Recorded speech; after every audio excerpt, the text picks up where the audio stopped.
요즘 부모는 만능에 바쁘다. 요즘 부모는 아이도 잘 키우고 싶고 나도 잘 살고 싶다. 이런 문장으로 만들어 볼 수도 있겠네요. 저출생과 육아가 어떤 관계가 있을까요? 3부는 요즘 부모의 육아 이야기입니다.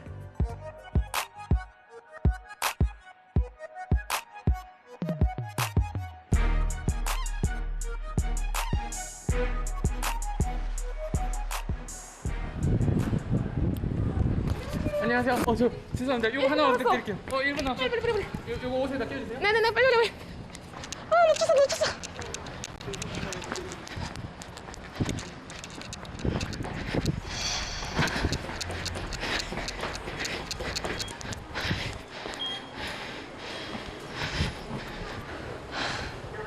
놓쳤어. 놓쳤어. 아니. 아깝다. 탈 수 있었는데. 아휴. 늘 출퇴근 시간에 뛰는 엄마. 2분에 기차가 와가지고 2분 차를 타야지. 그럼 한 4분 차이 나거든요. 4분이면 청소를 조금 더 할 수 있어요. 지금 양산행 열차가 들어오고 있습니다. 1분 1초를 아껴가며 사는 나래 씨는 육아휴직 후 복직한 지 3개월 된 워킹맘입니다.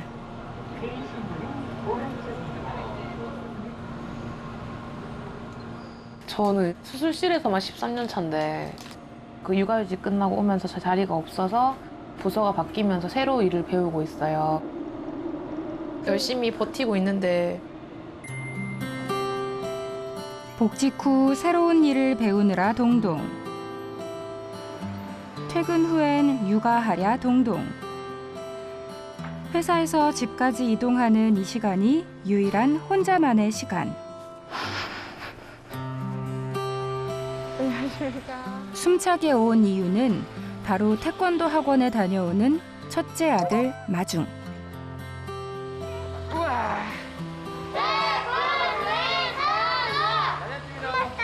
하랑이 엄마 다녀왔습니다.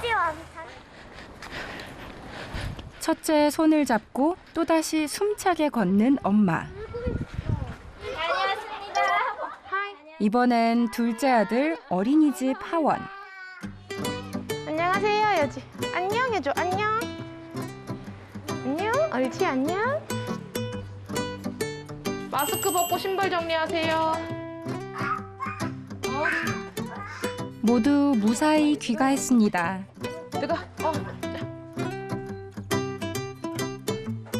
주방에선 야근을 거르고 온 남편이 저녁 준비 중이네요. 각자의 전쟁을 치르고 마주한 저녁상. 달걀 차가워? 달걀 안 뜨거울 거야. 아빠가 미리 해서. 하루야 앉아. 아빠가 야근을 거른 이유죠. 육아 도우미 없이 남편과 둘이 아이를 키우는 나래 씨.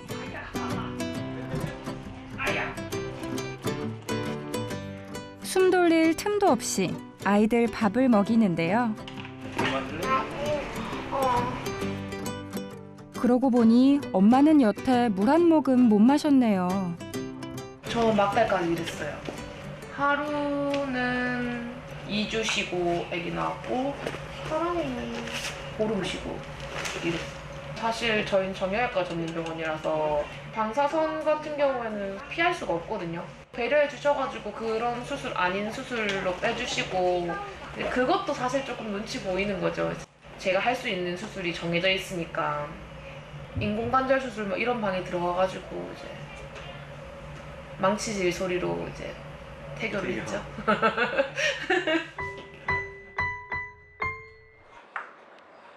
에고, 그새 사고 친 둘째.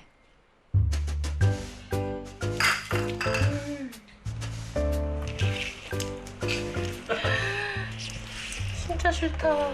왜 그러는 거야?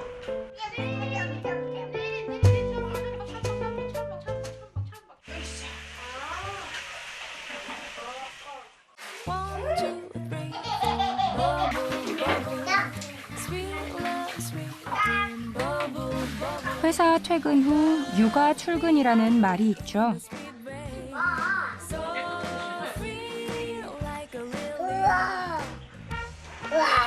둘 다 해내느라 제대로 쉬지도 못하지만 일하는 엄마는 직장에서도 집에서도 늘 미안한 마음입니다. 세상이 생각하는 워킹맘은 진짜 완전 슈퍼우먼이잖아요. 고3 때도 이렇게 열심히 안 했었고 미국 간호사 시험 칠 때도 이렇게 열심히 안 살았는데 첫 애 낳고부터 지금까지 5년 정도를 숨 쉬는 시간 아껴가면서 한 것 같은데 어디서도 중간도 못 하는 것 같더라고요.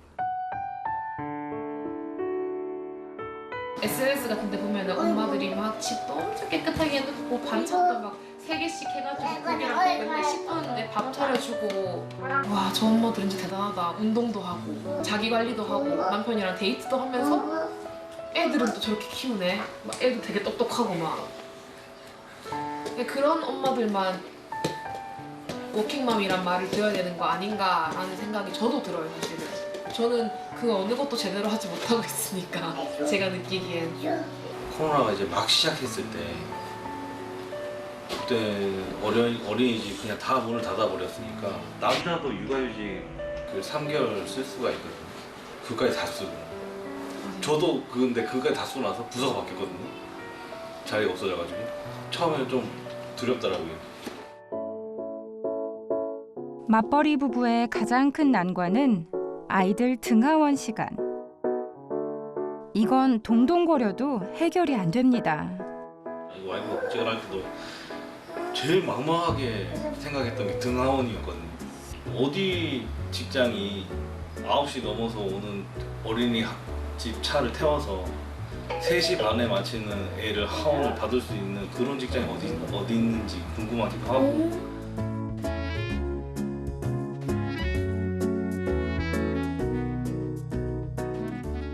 달리는 엄마의 퇴근길, 한아래 씨의 숨찬 모습에 보는 저도 숨이 찼습니다. 워킹맘들은 더 공감하셨죠? 우리나라의 워킹맘은 262만 2천 명, 기혼 여성 중 경력 단절 여성은 139만 7천 명. 경력 단절 사유는 육아가 가장 많습니다.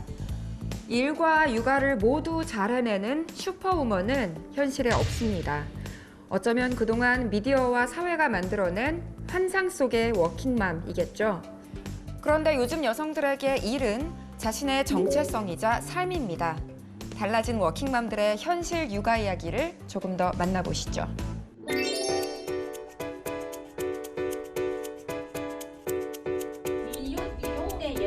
서울의 한 스타트업. 직원 9명 중 5명이 워킹맘입니다. 안녕하세요. 저는 브랜드를 운영하는 대표 화청아입니다. 지금 4살 된 딸아이를 키우고 있는 엄마이기도 합니다. 네, 지금 그래서 이렇게 일을 저는 해요. 연구개발 파트장을 맡고 있는 정슬아라고 하고요. 저는 17개월 된 여자아이를 키우고 있는 엄마이기도 합니다. 안녕하세요. 저는 브랜딩 리드를 맡고 있는 왕예슬이라고 하고요. 지금 28개월 된 여자아이 시윤이를 키우고 있습니다.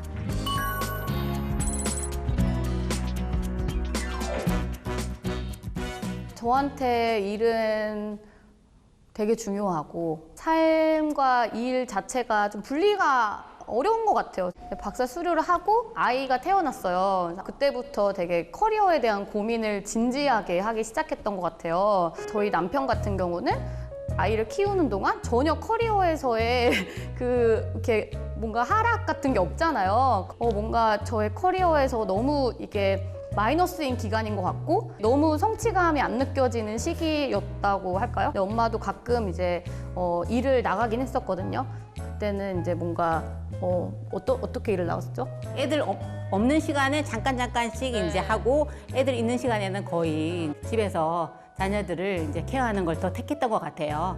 저희 엄마 세대 때는 일이랑 육아를 같이 병행을 했어도 아무래도 가족이 더 우선순위였고 내가 가족을 위해서 일을 한다 이게 더 강했던 것 같아요. 근데 지금 저 같은 경우는 일이랑 육아를 병행할 때 내 일을 더 잘하고 내 일에서 성취가 있어야 육아도 더 잘할 수 있다. 지금은 남녀 구분이 없잖아요. 일하는 데 있어서도. 그리고 우리 애들은 그래요. 일을 안 하면은 자기 존재 가치를 못 느끼겠대요.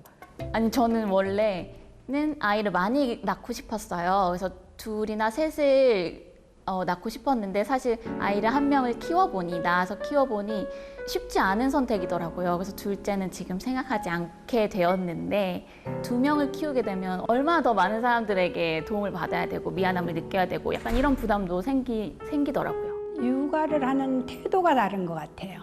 제 삶은 이제 아이들이 우선이었어요. 근데 요즘 아이들은, 그리고 특히 저희 딸은 자기 일을 대하는 태도하고 아이를 대하는 태도가 달라요. 내가 생각하는 육아와 일의 생각이 엄마가 생각하는 거랑 다르구나 라는 걸 좀 피부로 많이 느끼죠. 1이 6, 7이고 아이가 3 그리고 집안일이 1 정도?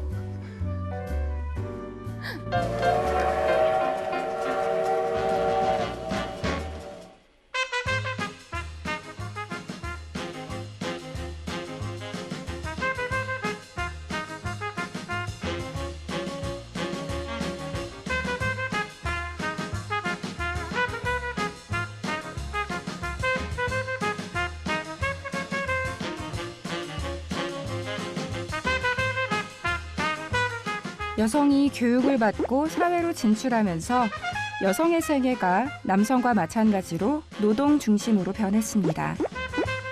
여성도 일이 삶의 중심이 된 거죠. 최근 들어 여성의 일과 교육, 그리고 출산에 관한 연구가 계속되고 있는데요. 예전 세대 같은 경우에는 아무래도 여성들의 그런 평균적인 교육 수준도 좀 낮았고, 그리고 대학을 간다고 해도 대학 졸업하고 나서 결혼하고 아이 낳으면 일을 안 하는 것이 이제 보통인 경우가 많았기 때문에 일이 정체성이다라고 말을 하는 여성들이 많지는 않았을 것 같아요. 그런데 이 70년대생을 넘어서면서부터는 일이 정체성이다라고 할 만큼 그래 본인의 그런 자아 실현이라든지 본인의 그 진로의 그 중요도를 느끼는 것이 저출산의 요인이 될 수 있었겠다라는 그 유추를 저희가 해볼 수 있겠습니다. 논문에 따르면 70년대생 이후부터 출산율이 현저히 떨어집니다. 일하는 여성이 늘어난 만큼 출산율이 떨어진 건데요. 70년대생 이후 여성들은 일과 출산 중 일을 선택한 것이죠. 서구 선진국들에서도 고학력 여성이 아이를 덜 낳았었어요. 그런데 이제 최근으로 올수록 점점 더 일 가정 양립이 수월해지고 그런 식으로 많은 환경이 바뀌다 보니까 고학력 여성의 출산율이 회복하면서, 그래서 고학력 여성의 출산율이 회복하면서 이 음의 관계가 이제 약화가 되는 그런 점을 보이는데요. 그런 면에서는 이제 우리나라 정책을 설계를 할 때도 남성이든 여성이든, 그리고 그게 생계 유지를 위해서건 아니면 본인의 자아 실현이나 커리어를 위해서건 다 일을 한다는 전제 하에 우리 사회 구조와 문화를 한번 살펴봐야 될 것 같아요.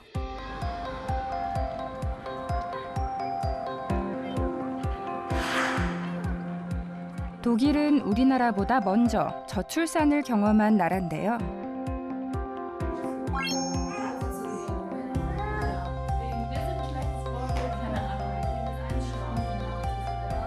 세계적인 저출산 시대에 출산율을 극복한 방법을 만나볼까요? 독일에서 살고 있는 국제 부부. 제 이름은 서승하고요.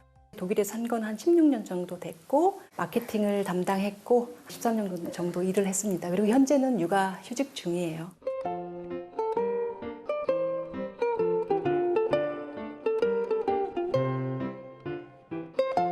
Ja, mein Name ist Heiko. Also nächstes Jahr Februar, März habe ich Antrag, ist auch schon genehmigt worden. Also dann versuchen wir es mal. Momentan, sie entwickelt sich so schnell. Also das ist so, wenn ich morgens zur Arbeit gehe und abends wiederkomme, dann merke ich, sie hat sich schon wieder verändert. Ich habe schon wieder was verpasst. Also es ist auch gesetzlich in Deutschland so geregelt, dass es keine negativen Auswirkungen auf die Karriere haben darf, wenn man Elternzeit nimmt. Also von daher denke ich schon, ja. 독일의 경우 아빠의 육아휴직 제도가 보편화되면서 출산율이 증가했다고 합니다. 오늘은 오전에 키즈카페가 있어가지고 지금 준비할 게 좀 많은데 분유도 좀 챙겨야 되고 점심 간식도 좀 챙겨야 되고 또 오후에는 좀 일을 해야 되기 때문에 랩탑도 좀 챙겨가고 있어요. 오세요. 재택근무하는 아빠를 위해 엄마와 딸이 외출하는 날. Let's go.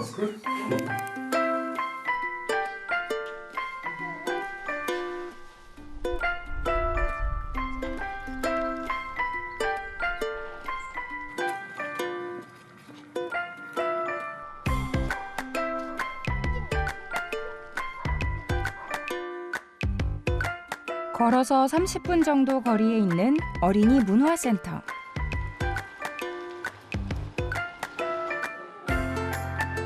산책하기, 장난감 놀이 등 요일별 프로그램이 다양한데요. 평일 낮에 이곳을 찾은 부모는 대부분 육아휴직 중이랍니다. Alleine im Bett, also sie schläft nur im... Und sie heißt Sophie und auch Suji. Genau, sie ist 9 Monate alt. Genau. Ja. Hallo Sophie, hallo du, wir winken dir jetzt alle zu. Zeig uns doch dein Lachgesicht, wie schön, dass du heute bei uns bist. Vielen Dank. 독일 여성의 74%가 경제활동 중. 어떻게 여성의 커리어가 단절되지 않고 육아를 할 수 있는지 궁금합니다. Hallo, ich heiße Christina. Meine Tochter Sophie ist 10 Monate. Ich arbeite bei der Bank, bei der LBBW in der Exportfinanzierung im internationalen Bereich. Ich werde 2 Jahre Elternzeit nehmen, also nach 2 Jahren wieder zurück in die Bank gehen. Die Bank, bei der ich arbeite, mein Platz ist, sage ich mal, reserviert für 3 Jahre. Also ich bin Patricia, ich bin Bewährungshelferin. Und das ist meine Tochter, die Antonia. Derzeit befinde ich mich in Elternzeit. Genau, ich werde im März nächstes Jahr wieder mit 80% anfangen, wenn meine Tochter dann im Kindergarten ist. Also mein Mann wird 2 Monate Elternzeit nehmen. Das wird sogar von seinem Arbeitgeber gewünscht. Also es gibt sogar ein Programm, wenn man beruflich aufsteigen möchte, kann einen auch in der Karriere nach vorne bringen sogar. 육아휴직이 커리어에 플러스가 된다니 놀랍네요. 또 휴직 기간에 경제적 지원도 다양하다는군요. 정부 혜택으로는 일단 모성보호법이 있고요. 이게 이제 임신, 출산하기 전 6주 그리고 출산 후 8주 동안 일을 못하게 되어 있어요. 그 사이에는 약간 거의 뭐 4개월 정도 되는데 제가 기존에 받았던 월급 100%를 제 동료 중에는 출산 6개월 전부터 쉰 직장 동료에게도 100% 기존 월급 그대로 제공이 되는 그런 게 있고요. 이렇게 아이 가졌을 때 이런 경우를 대비해서 미리 냈다가 이제 아이가 생기면 되돌려 받는 그런 거라고 보시면 됩니다. 무엇보다 일과 육아 모두를 존중하는 현실적인 제도들이 눈에 띕니다. Die letzten Zahlen liegen bei etwa 48.000 Geburten. Das bedeutet, in etwa 5% der Geburten sind von Frauen über 40 Jahre in Deutschland, weit nach hinten geschoben. Und der Prozess dauert nach wie vor an. Die Frauen bekommen immer später Kinder. Das hängt mit Berufstätigkeit und Ausbildung zusammen.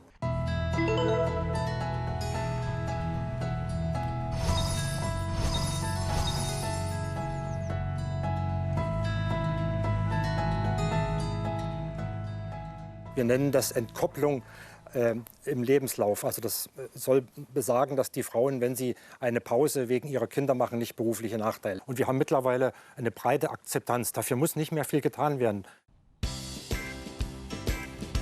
사회복지 제도가 좋은 스웨덴의 육아 환경은 어떨까요?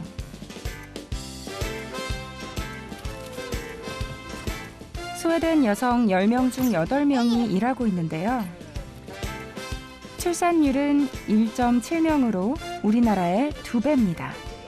제가 생각하기에는 스웨덴이 한국에 비해서 여성들이 임신과 출산과 육아를 하면서 감당해야 하는 부담이 훨씬 적은 것 같아요. 많은 육아 부분을 저희 남편이 전담하고 있어요. 아이 밥 먹이는 일, 옷 갈아입히는 일, 목욕시키는 일 등등 매일매일의 일과를 거의 반반? Men vi försöker liksom delar väldigt lika. Och vi gör ju allting för Theo. Jag gör allt som du gör allt som jag gör.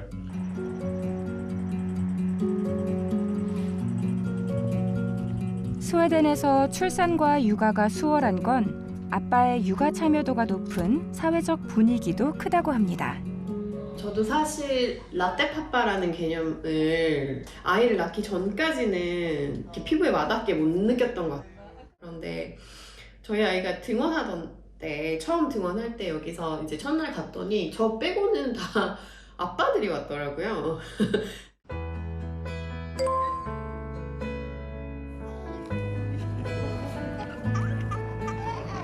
Under en liksom, jobbintervju så får man inte fråga om har du planer att bli gravid eller någonting sånt. Det är olagligt att fråga sådana saker. 10년 넘게 살면서 육아휴직으로 인해서 경력이 단절되었다는 분은 한 번도 못 본 것 같아요. 반대의 케이스로 사측에서 육아휴직을 하고 돌아오지 않을까 걱정하는 케이스는 몇 번 봤어요. 대개가 거의 100% 맞벌이 가정이어서 경력 단절이 된다면 굉장히 큰 사회적 이슈가 될 것 같아요. 스웨덴 역시 맞벌이 가정의 현실을 반영한 제도들이 출산과 육아에 도움이 된 것 같죠? 어떻게 보셨나요? 육아 환경이 부럽기도 하고 격려해주고 싶기도 하고 나도 육아휴직 신청해볼까? 하는 생각도 드시죠? 당신의 육아휴직 환경은 어떤가요? 2021년 기준 우리나라 아빠 육아휴직자 수는 42,000명. 육아휴직자 4명 중 1명이 아빠입니다. 10년 전보다 20배 늘었는데요.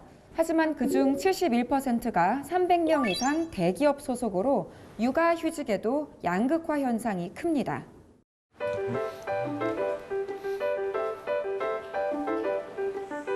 안녕하세요. 저는 배정민이라고 하고요. 82년생이고 10살, 6살 아이들 아빠입니다.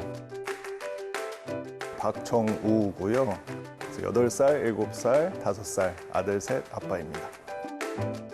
신규성입니다. 86년생이고요. 이제 23개월 아이 1명 키우고 있습니다. 강혁진이라고 하고요. 82년생 12개월을 곧 앞둔 아들 강희설을 키우고 있습니다. 손현입니다. 현재 딸 서울을 키우고 있고요. 이제 15개월 차에 접어들었습니다. 저희는 육아를 하는 아빠들인데 육아를 하면서 생각하고 느끼는 것들을 글로 남겨보자. 저희가 쓴 글들을 뉴스레터라는 형식으로 독자분들에게 전해드리는 모임을 갖고 있습니다.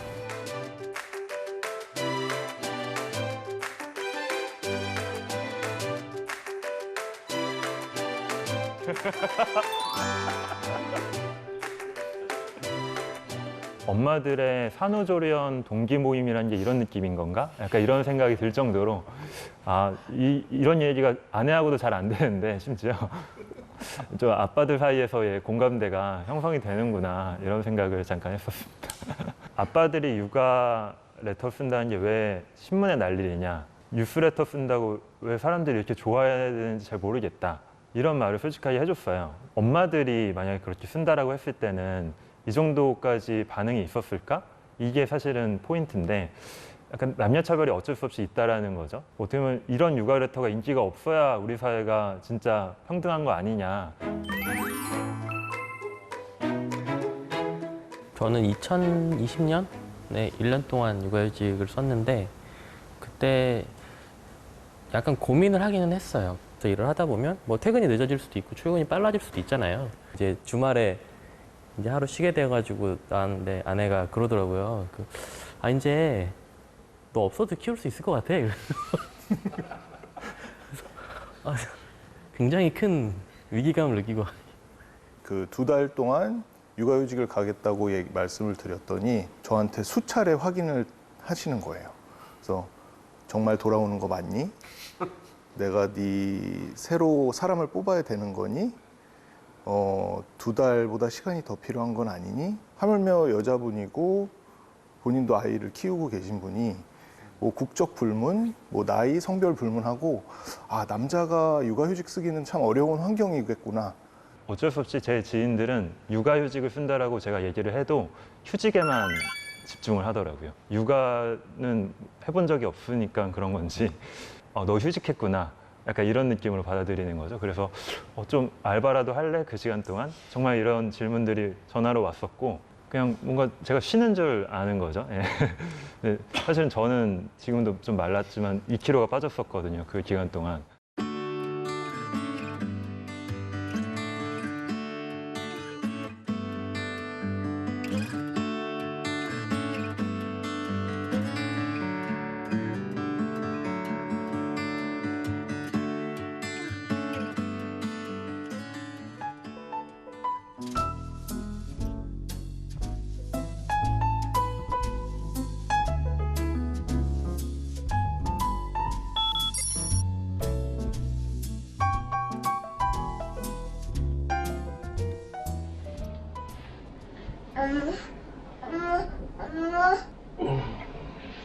잘 잤어요?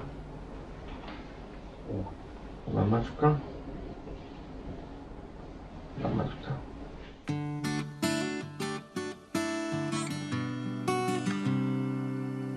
딸이 기상하면 육아 출근하는 아빠 소년 씨.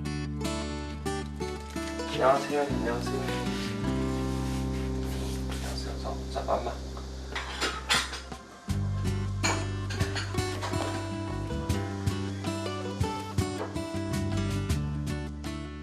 (4월) 초부터 휴직 들어갔으니까 그냥 넉 달 지나가네요. 거의 6시쯤부터 사실상 일과 시작하는 거고 심할 때는 11시에 마치는 경우도 있으니까 직장 다닐 때랑 당연히 비교가 안 될 정도로 좀 체력적으로는 좀 버거울 때가 있어요.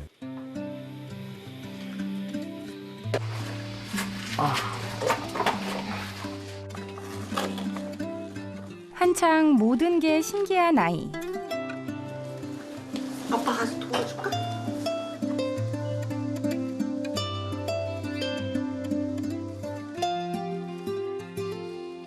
그 시간 바리바리 출근 가방을 챙겨 나오는 엄마. 지금 노트북 2개 들어있고 막 이거저거 짐이 들어있어요. 노트북 들고 다녀가지고. 엄마 수연 씨는 육아휴직 후 얼마 전 일터로 복귀했습니다.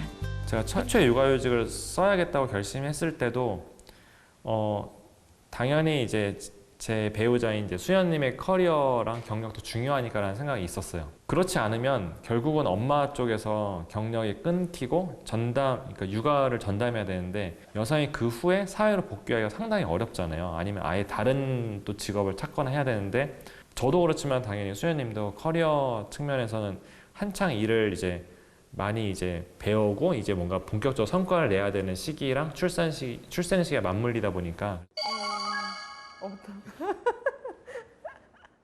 가계 수입이 너무 적어지는데 그걸로 괜찮겠냐.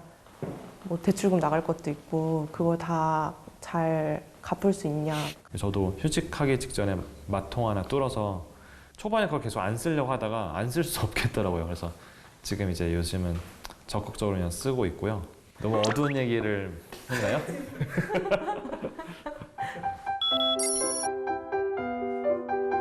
멍멍이다 멍멍이. 손서우.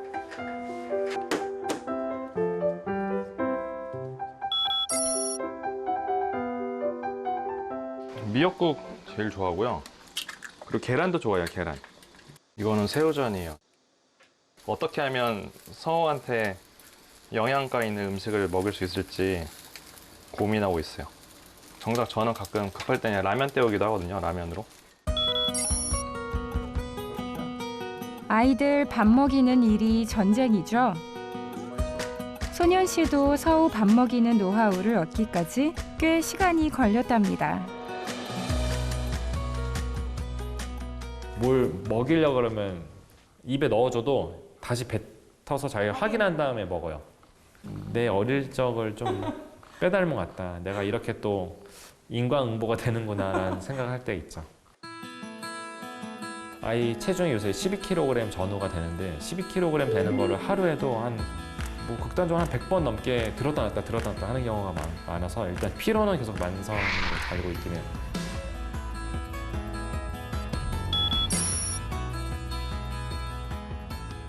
집안일을 대하는 태도도 완전히 바뀌긴 했어요. 왜냐하면 육아하면 아이만 돌보는 거라 생각하실 수 있지만 그 외에도 무수히 많은 챙겨야 할 영역이 있거든요. 예를 들면 아이와 관련된 물품을 산다든지 뭐 이제 쓸모 없어진 것들은 다시 중고로 팔기도 하고, 그다음에 음식 챙겨야 되는 것도 있고, 집안이 계속 어지럽혀져 있으니까 청소도 해야 되고.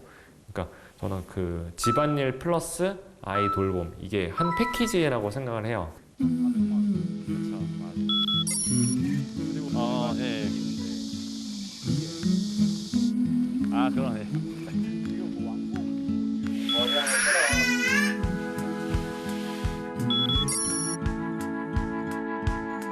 드디어 육아 퇴근.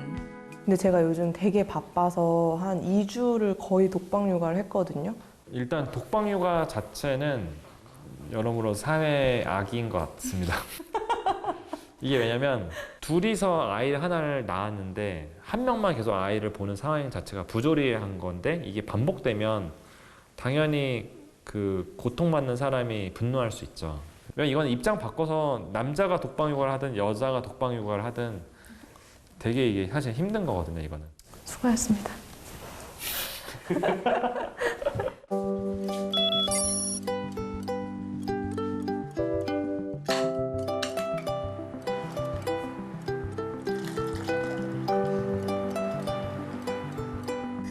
치어스. 고생하셨습니다. 네, 오늘 고생 많으셨습니다.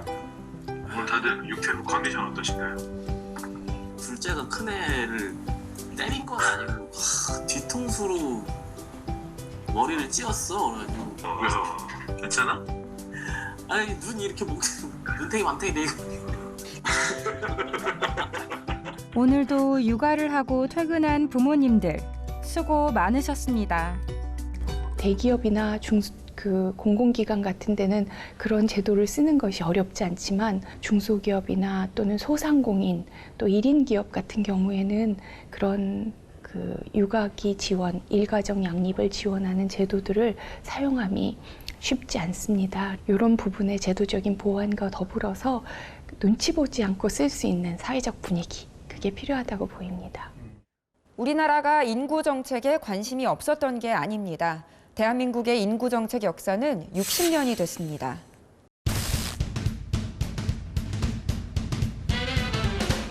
인구 증가율로는 우리나라가 어느 나라보다도 앞서서 거의 폭발적인 것입니다.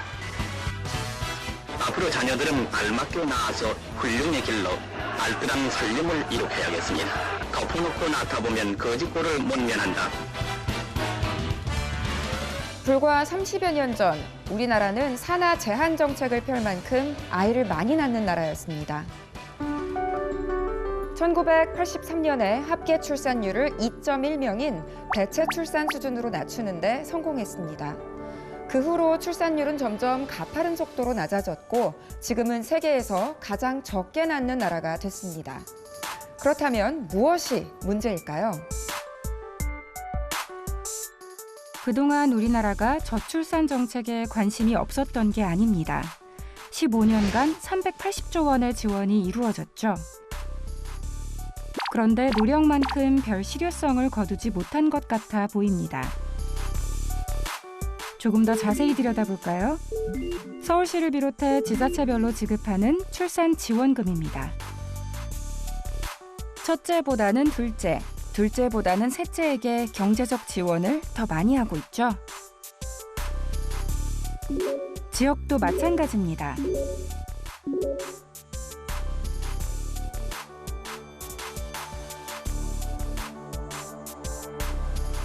(2021년) 대한민국 합계 출산율 0.81명.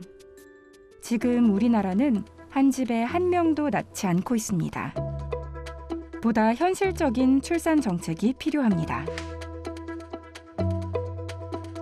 2021년 기준 만 35세 이상의 임신 비율이 40%. 일을 하고 커리어를 쌓는 시기와 출산 시기가 맞물리면서 출산 연령대도 높아졌죠. 그리고 늦은 결혼과 출산 등의 영향으로 자연스럽게 난임 인구도 증가하고 있습니다. 일과 출산 사이에서 고민하는 여성들, 그리고 고령 산모들을 위한 현실적인 정책들을 마련해야 할 시기입니다.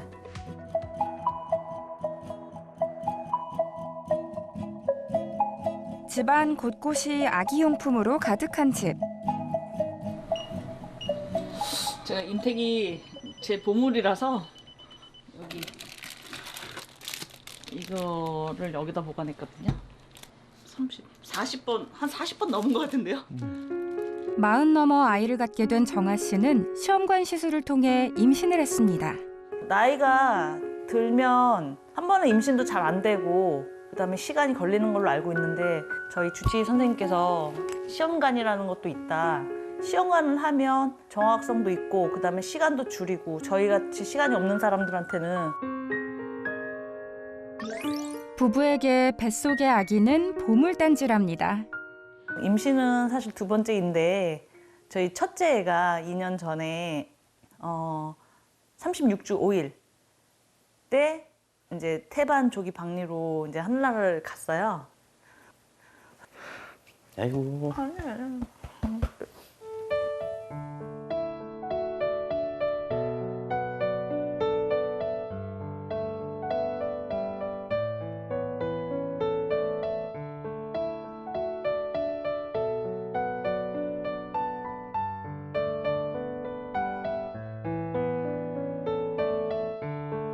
임신을 알게 된 날부터 매일 기다린 아기.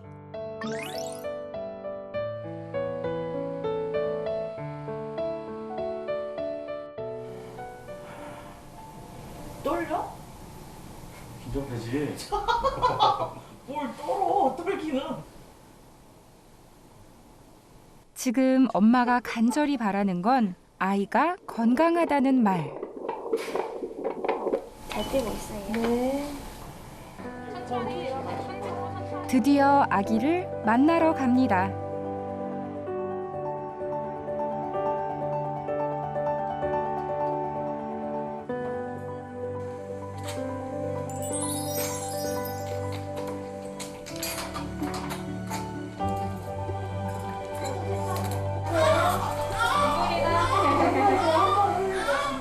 아이의 힘찬 울음소리에 울음이 터진 엄마.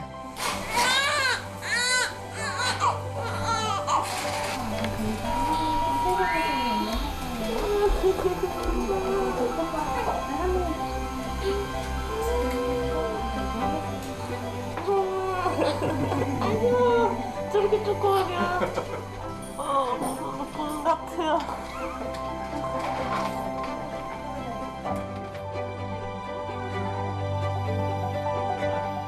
50살의 아빠가 된 종필 씨. 아이와의 첫 만남에 눈물이 납니다.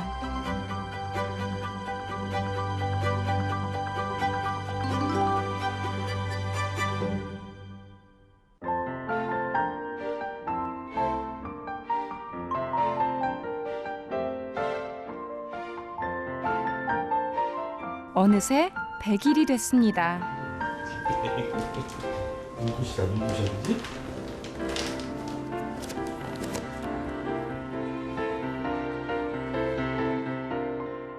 아니 진짜 내 애기 맞나? 그때는 뱃속에 있었는데 진짜 이제는 배 밖에 있네? 하면서 아 맞네? 이거 꼭 아니지 계속 이 생각하고 있어요.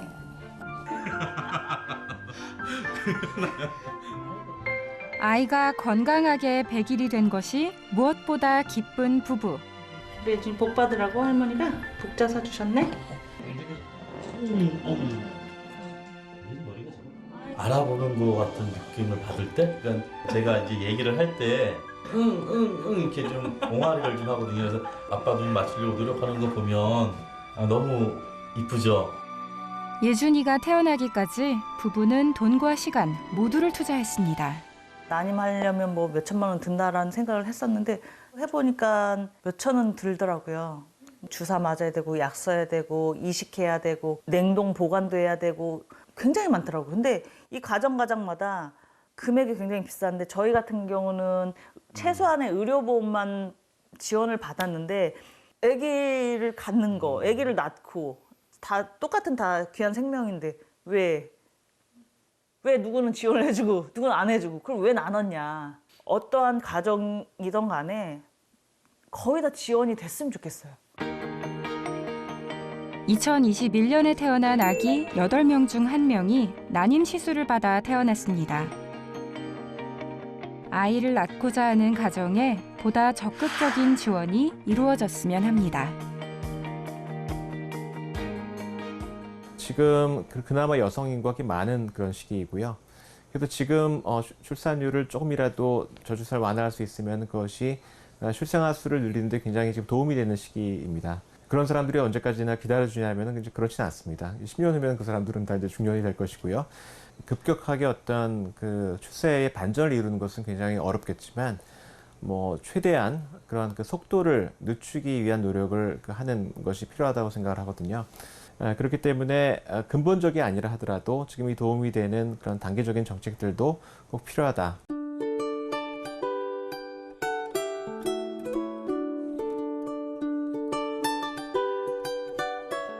제 장기가 약간 바깥에서 걸어다니는 느낌?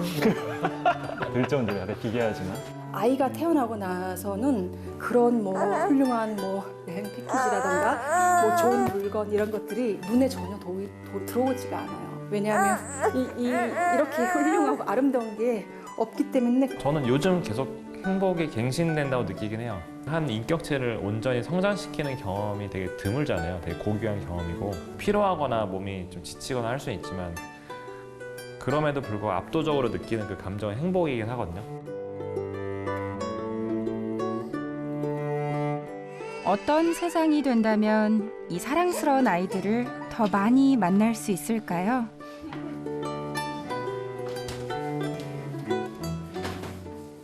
지금까지 우리나라의 인구 정책은 미래보다는 오늘 어떤 성과를 낼 건데가 훨씬 더 중요했습니다. 그러니까 과거에는 출산율을 낮추자, 오늘은 출산율은 높이자. 그 결과가 미래에 어떻게 돌아올 건데 이 생각을 많이 안 했었습니다. 그래서 어떻게 하면 내년에 출산율이 올라가요? 저는 그런 답은 없다고 생각합니다. 오늘 뭔가를 바꾸려고 하는 인구 정책을 펼치다 보면은 결국엔 시기를 오히려 놓친다. 그거보다는 미래를 보면서 이미 태어난 인구가 미래 사회의 삶이 어떻게 될 것이냐, 그거를 짚어줘야 되는 게 인구 정책의 중심이 되어야 돼요. 태어나는 그 아이가 그러니까 인구를 좀 채워주기 위한, 그러니까 인구가 줄어드는데 그거 하나 채워주기 위한 그런 존재가 아니라 그야말로 한 인간으로서 대접을 받고 존중을 받을 수 있는 그런 사회가 되지 않으면은 저출산 문제를 해결하는 것이 상당히 어렵지 않을까 하는 그런 생각이 들어요. 이제는 뭔가 인구를 많이 늘리는 그런 그 양적인 그런 측면보다는 인구의 그 질을 높이는 그런 방향으로 전환돼야 되지 않겠나. 그래서 아이들 한 명 한 명이 이제 우리 사회에서 각자의 재능을 발휘하고 또 나름의 역할을 할 수 있도록 이제 소중한 인재로 키워야 된다는 거죠. 우리를 깊은 고민에 빠지게 한 숫자 0.81. 그런데 침체된 경제, 흔들리는 사회, 불안정한 미래, 이 모든 게 0.81이라는 숫자 때문일까요? 어쩌면 0.81명의 합계 출산율은 원인이 아니라 결과가 아닐까요? 불편하지만 이 숫자가 정해진 미래라면 숫자를 사람으로 바꿔보는 건 어떨까요? 누군가 태어나서 환대받는 세상이 된다면 우리가 무엇을 해야 할지 좀 더 명확해집니다. 인구에서 인간으로.